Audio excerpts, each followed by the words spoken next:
este taller. Bienvenido, Daniel. Muy buenos días con todos. Muchas gracias por esta gentil invitación a COLAC y por supuesto a FinanCop como su hospedante. Es muy grato para mí compartir con ustedes unas breves palabras. Comparezco con ustedes en representación de los miembros de la Iniciativa de Finanzas Sostenibles del Ecuador, que es un espacio que agrupa a actores del sector público y privado y organismos internacionales, incluyendo, por supuesto, COLAC, que es una miembro reciente, al Banco Central, la SUPE de Compañías y Valores, la Bolsa de Valores de Quito, la Asociación Nacional de Casa de Valores, la Asociación de Bancos, Climate Bond. Es un gusto para mí compartir este espacio también con Carolina y con los demás invitados. WWF Ecuador, la Cámara de Comercio Americana Ecuatoriana, la Cámara de Comercio Ecuatoriana Británica, algunas empresas privadas como Deloitte, Pacific Ratings, SMS, la Pontificia Universidad Católica del Ecuador y la Escuela Superior Politécnica del Litoral y el Centro de Desarrollo de Políticas Públicas es la misma, del cual soy director. Y en ese espacio pues funciono como facilitador de la iniciativa. La iniciativa ha recibido también respaldo internacional del Programa de las Naciones Unidas para el Medio Ambiente, de BitInvest, de la Asociación Internacional de Mercado de Capitales, del Observatorio Español de Financiación Sostenible y otros espacios de interés, con lo cual mi motivo de indicarlos es resaltar que en Ecuador estamos avanzando en pases acelerados con respecto a las finanzas de clima y las finanzas sostenibles de manera más amplia. Esto no es reciente, esto data ya del 2016 y esfuerzos previos inclusive, donde se estableció un protocolo de finanzas sostenibles para la banca, se han realizado otros esfuerzos como establecer una mesa interinstitucional a nivel gubernamental para su coordinación. En estas breves palabras de introducción a mí me gustaría resaltar dos elementos fundamentales. Uno de ellos que espero aporte en el trabajo que tendrán el día de hoy. El primero es la importancia del financiamiento climático y de entenderlo de manera más amplia como finanzas del clima, ¿no? El segundo, cuáles son esos retos, tanto a nivel nacional e internacional, que pudiesen ustedes considerar en el desarrollo y estructura en sus visiones para aportar en la Estrategia Nacional de Cambio Climático que estamos desarrollando. Primero, recordemos que vivimos un contexto de pandemia, ¿no?, que ha golpeado profundamente nuestra sociedad. Tal vez no ha habido un mayor momento de desconcierto y resquebrajamiento en términos de las finanzas internacionales y la economía global. Sin embargo, el cambio climático representa la principal amenaza de escala global, que pudiese representarnos inclusive en mayor escala y magnitud impactos como lo que ha ocasionado esta pandemia, ¿no? Descubrimos lo interconectados que estamos y lo vulnerables que somos como el más vulnerable de cada uno de los miembros de nuestra sociedad. Entonces, para prepararnos ante esos impactos y generar mayor capacidad de adaptarnos a los mismos, es fundamental contar con medios de implementación, entre los que las finanzas, las capacitaciones y las tecnologías juegan un rol primordial, pero sobre todo el financiamiento. Entonces, cuando hablamos de finanzas de clima, siempre me parece prudente recordar la diferencia entre necesidad de financiamiento y los costos de la inacción. Y el cambio climático tiene estos dos componentes. Necesitamos prepararnos, tener mejores sistemas de irrigación ante las posibles sequías o eventos de cambios de lluvias que podemos confrontar o inundaciones. Pero al mismo tiempo, el no hacer nada como sociedad global, sobre todo los países de mayor contaminación, también tendrá un impacto porque permite que hoy en día la trayectoria de emisiones se aproxime al incremento de temperatura desde 3 grados. Entonces, ese costo de inacción puede estar entre el 1.5 y el 5% del PIB regional, según los cálculos de CEPAL. Entendamos que el terremoto que tuvimos en el 2016 en este país nos costó 300 millones, ¿no? Cerca de 3% de nuestro PIB. Entonces, cuando hablamos del 5% del PIB regional, estamos hablando de un impacto importante que el cambio climático tendrá a partir del 2050. Y en ciudades como donde yo vivo, Guayaquil, el Banco Mundial ha estimado que los impactos por eventos severos de lluvia pueden llegar a promediar $2.500 a $3.500 por persona a nivel anual.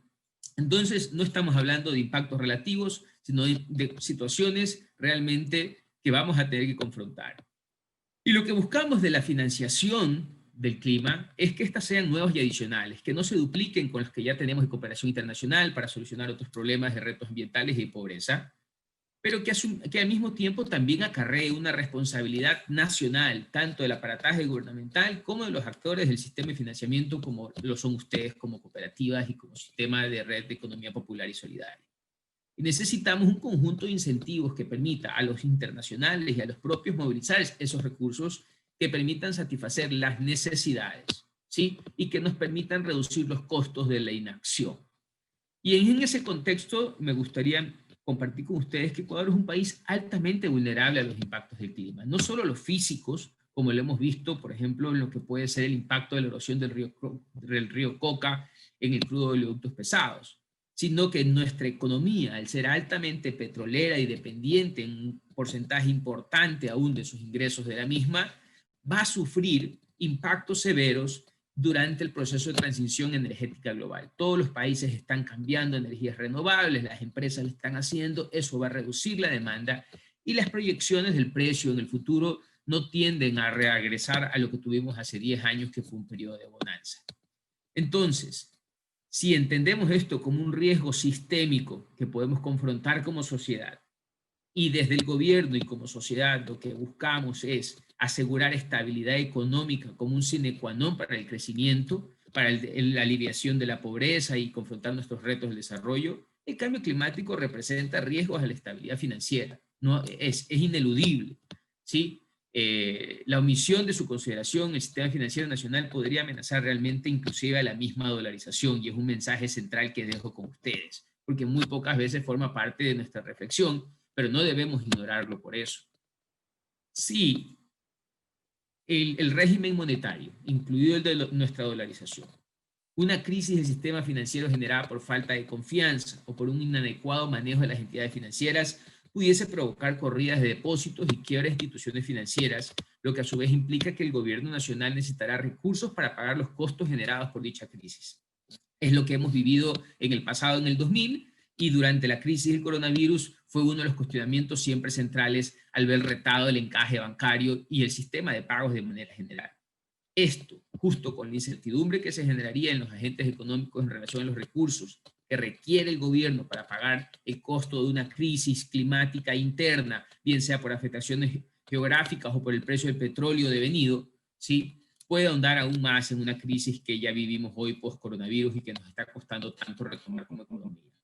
En este escenario, tenemos que recurrir realmente a un régimen y a una estructura de financiamiento climático que pueda responder a ese tipo de necesidades.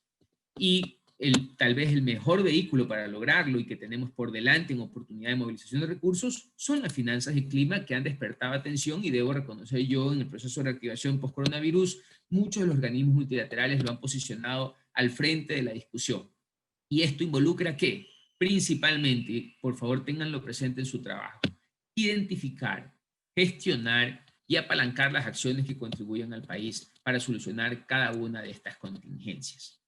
Segundo punto que quiero compartir con ustedes, ¿sí? Si esta es una oportunidad de movilizar recursos y estamos tratando de reducir vulnerabilidades a partir de un sistema como puede ser la canalización de recursos a través de las finanzas populares y solidarias, es fundamental pensar qué vamos a financiar, ¿sí? ¿Qué proceso que contribuye al cambio climático, pero al mismo tiempo permita reducir nuestra vulnerabilidad de la economía, debemos financiar?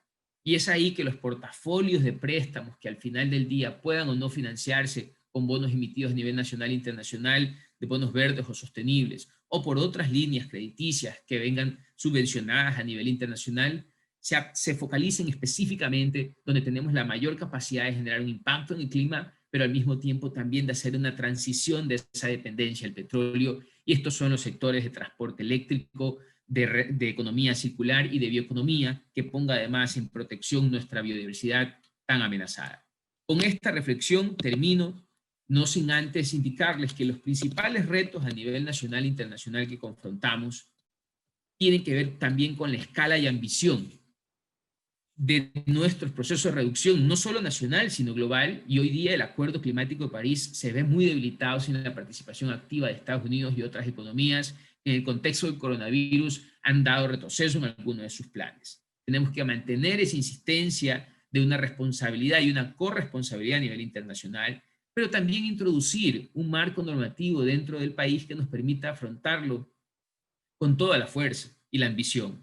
Necesitamos una ley de cambio climático que reconozca estas vulnerabilidades que he compartido con ustedes, pero que al mismo tiempo dé una señal de nuestro nivel de ambición en el proceso de participación de estas acciones, y que es esa la única movilizadora de recursos internacionales, con un esquema de incentivos tributarios y demás que pueda ser suficiente. Pero un marco legal como el que se ha hecho en Chile y en otros países nos puede dar un gran marco inclusive para estas discusiones de estructura del financiamiento del clima.